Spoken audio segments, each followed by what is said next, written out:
আপনি দাবি চেঞ্জ করছেন, ভাই আপনি মারা যান, আজকে মারা যান, এখন মারা যান, আপনার থেকে সবকিছু তুলে দেওয়া হবে। আপনার এই আত্মীয় থাকবে না, আপনার সেই গড়ি থাকবে না, আপনার দামি মোবাইল আপনার পকেটে থাকবে না, ভাই পুরো নিয়ে ফেলা হবে, সবকিছু তুলে ফেলবে।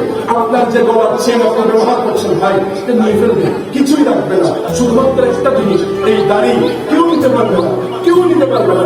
ভাই আমার এই আপনার এই দাড়ি কবরে যাবে, কবরে আপনাকে দেওয়া হবে, আপনার সেই কবর অন্ধকার থাকবে। দুনিয়ার থেকে কোনো লাইটের ব্যবস্থা থাকবে না, দুনিয়ার থেকে কোনো লাইটের ব্যবস্থা আপনাকে করে দিবে না। অন্ধকার কবর, অন্ধকার কবর, আপনি ভয় পেয়ে যাবেন, আপনি ভয় পাবেন, আপনি একটু ভীত হয়ে যাবেন। আমার আল্লাহ বলবে, বান্দা ভয় পাওয়ার কোনো দরকার নাই, বান্দা চিন্তা করার কোনো দরকার নাই, বান্দা দুনিয়াতে দাঁড়িয়ে রাখো। সেই দাড়ি কবরে তোমাকে কবরে দেওয়ার সাথে সাথে সেই দাড়ির থেকে নূর বের হয়ে বান্দা তোমার অন্ধকার কোনো আলোকিত হয়ে যাবে। আমার একজন দুইজন ভাই হাত তুলেন তো, আমি দাঁড়িয়ে রাখি। মাশাআল্লাহ, কেন আরো করবেন? আল্লাহ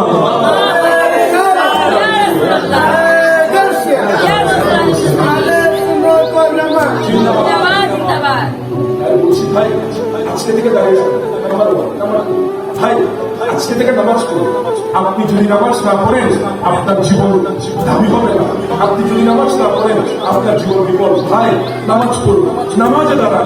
আপনি যখন নামাজে দাঁড়াবেন আমার আল্লাহ বলবে, আপনি যখন নামাজে দাঁড়াবেন রুকুতে যাবেন, সিজদা করবেন, মাথা তুলবেন, আমার আল্লাহ বলবে, আল্লাহ তোমার টেনশন করা দরকার, তোমার রিজিকের দরকার, তোমার রিজিক দরকার, টেনশন করবে, তোমার টাকা দরকার, টেনশন করবে, তোমার সম্মান দরকার, টেনশন করবে। সবকিছু আমি আল্লাহ দিব, সবকিছু আমি আল্লাহ দিব। একটা কাজ করো, বলো তুমি নামাজে দাঁড়াও, নামাজে দাঁড়াও, নামাজে দাঁড়াও, নামাজে দাঁড়াও। তুমি নামাজে দাঁড়াবা, তোমার সমস্ত কাজ